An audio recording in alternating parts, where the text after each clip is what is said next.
Hey everybody, it's me, Steve Schnee, the CD Junkie. On this episode of CD Junkie, I'm going to be talking about one of the most underrated original punk bands of all time. I am talking about the British quartet 999. Now, they came out around the same time as, the Clash, Buzzcocks, and all these great bands, but they don't get talked about quite as much today, and I don't understand it because their back catalog is truly wonderful. They may not have been prolific in their later years, but they're still around and still rocking. But if you haven't heard 999, let's just say to me, they sound like they were just a great rock and roll pub band before punk came. And then punk came and they just thought, well, let's take these great songs that we've already written, rev them up a little bit, get a little snarly. I'm not saying that they jumped on the punk bandwagon. It's just that it just naturally progressed from pub to punk. And these guys really had the songs and the energy.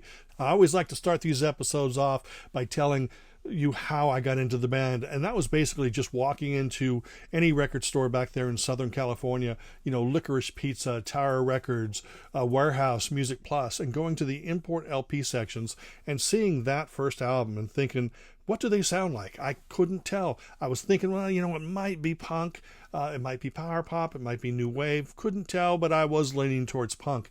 But import records cost a little bit more than domestic, so I wasn't easily able to plunk down the money to buy the albums.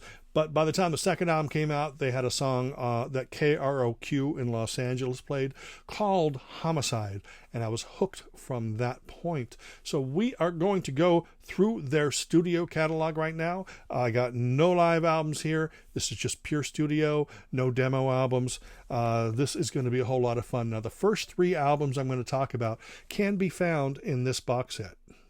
So definitely pay attention to that. There's a fourth CD in there I'll also tell you about. So we're going to start with this album. The debut album came out in early 1978. Now, they did have a few singles out before this album, Nasty Nasty, I'm Alive, but Nasty Nasty is not on the album, but I'm Alive is, and this is jam-packed full of great songs, including, as I said, I'm Alive, Me and My Desire, Emergency, one of my favorites, Chicane Destination, Your Number is My Number. Great collection of songs. There's the back of it. This is the version that comes in the box set. Now, these albums were previously released by Captain Oi a few years back. This does include bonus tracks. But like I said, the versions in the box set don't, because they're all collected on a fourth disc. Hope that's not too confusing. Later in 1978 comes Separates. This is the album that features Homicide. It features Let's Face It, a High Energy Plan, lots of great songs. Now, this does contain two bonus tracks because the album, when it first came out, it did have a free 7-inch single, so they decided to throw those bonus tracks on there to tickle your fancy. And here is the separate release that came out prior to the box set. And this does have bonus tracks. Now, in 1979, they put out an album in the U.S. called High Energy Plan. I think it was on PVC, which was an offshoot of like Gem Records and Passport Records. And what it had on it was kind of like a best of the first two British albums. And of course, Homicide was on that. I don't know if I ever actually owned that on vinyl, because once I heard the song Homicide, that's really when I got interested in 999. So I did splurge on the import LPs. But by the time the third album came out, it was a domestic album. And it is called The Biggest Prize in Sport and remains one of my favorite 999 albums. This came out in 1980, and they sort of toned down the sort of punk edginess, and they just showed their true rock and roll roots. Great pop melodies, great songs. This is just fantastic. Some of the popular songs on this album include Boys in the Gang, Inside Out, Trouble, Fun Thing. Hollywood got played on KROQ a lot. English Wipeout's on that. This, as I said, does not have bonus tracks in the box set, but there was a version that came out that had The Biggest Prize in Sport, plus a bonus mini live album called The Biggest Tour in Sport, plus 3 non-album singles, and that's all combined there. Fantastic. Now, speaking of the box set, all the bonus stuff that I've talked about throughout are featured on this. This is the fourth disc in that first box set, and it features non-album tracks, non-album track edits. It features that Biggest Tour in Sport, and a whole lot more. and that finishes out the first box set. Well, the next period of the band is not available in a box set, so I'm going to be talking about those individually. This is probably tied with Biggest Prize in Sport as my favorite.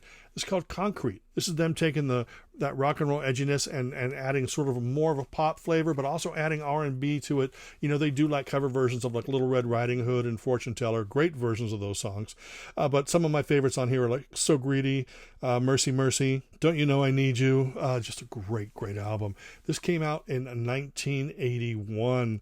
Now that I've got a picture up here, let me introduce the band. That's John Watson. That's Guy Days, that's Nick Cash, and that's Pablo LaBreton or La Bretagne. I don't know how you pronounce it. I can't even pronounce 999. But I do know that they were incredible, and I loved them to death. But then came 13th Floor Madness from 1983. What can I say about 13th Floor Madness? I can say that it is unlike anything that they released before or since. Whereas all these albums sounds like their influence were rock and roll and punk rock and pub rock and stuff. This album just sounded like a foray into kind of, as much as I like it, because I like the songs and you know, I love the band. I love when a band tries something different. I think this really turned off a lot of fans. With me, not so much, because I still like it, and I'm very happy to own it. But it's kind of like they were influenced by early Talking Heads B-sides and reggae and dub, and it's a whole different sound. They're still writing the same types of songs, nice hooks, and having a good time, but sonically it was worlds away. And I enjoy it, but I know that if you're a 999 fan, I mean, this killed the momentum. But I do love it. Like I said, I love when a band tries something different. The next album was called Face to Face, but when it came out on CD, they retitled it called Dancing in the Wrong Shoes. Came out in 1985. Great collection of songs, back to sort of their punkier sound. Problem is that the production's not that great. The songs are.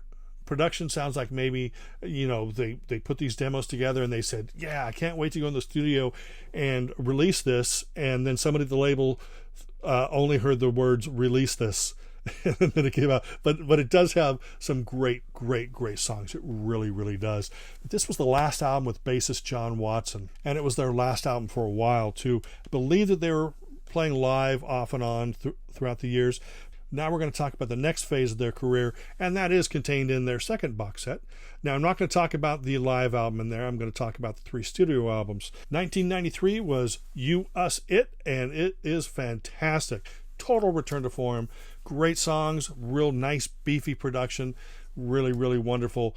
Black Flowers for the Bride is probably their greatest album opener. But yeah, You, Us, It is great return. Came out in 1993. 1998. Came the album Takeover. Now, initially, I think I reviewed this for All Music Guide, and I said it was like probably their best album since probably Concrete, and I still believe that, but I was saying that the production could have been better. But now listening to it today, I think the production fits. It's still a fantastic album. If you like the classic 999, this sounds kind of like then just going back to just playing great rock and roll in the studio and a lot of great hooks. Now, they're not a pop band, but they have tons of great hooks. Took a while for the next album to come out, but in 2007, they released the album Death in Soho, a great collection of songs, more powerful 999, those great hooks, great rock and roll, punk energy. And then it took another 13 years, and out comes Bish Bash Bosh. Now, what I failed to mention earlier is after John Watson left, the bass position had been held by a gentleman by the name of Arturo Basic, and he was also in the Lurkers. So basically, Arturo Basic has been playing bass for 999 for 30 years now. So he's not the new kid anymore. But this is the first album not to feature Pablo in the band, the drummer. Now, he's still listed in the credits, and he's still listed on their website, so it might be more of a health issue or he's just taking time off. But Stu Meadows is the drummer on this album. So you still got Guy Days and Nick Cash on guitar and vocals since the beginning. You've got Arturo Basic, who's been with the band since the early 90s, and then you've got the new drummer, Stu. And this is another collection of edgy, wonderful punk. Now, I always talk about them being melodic. They're not pop punk. You know, don't get 999 confused with pop punk. They're just great rock and roll punk with great melodies and hooks. So Bish Bash Bosh came out in 2020, and they look angry and happy at the same time. But the album is just chock full of great stuff. And that is it with their studio catalog. I do want to mention two things because they're both great collections. This first one is called The Punk Singles, 1977 to 80. And it features all of the tracks there. Lots of great A and B sides. I believe all of that probably does end up in the first box set, but just in case, you might want to pick that up too. And the next one is the Albion Punk Years, which is essentially the singles that followed these. So with both of these, you basically get all the singles released between the first album and 13th Floor Madness. Anyway, I really appreciate you hanging out and letting me talk about 999. I would love it if you were to like, comment, share, subscribe, and ring that bell for future notifications. And until the next time, remember me. I'm Steve Schnee, the CD Junkie.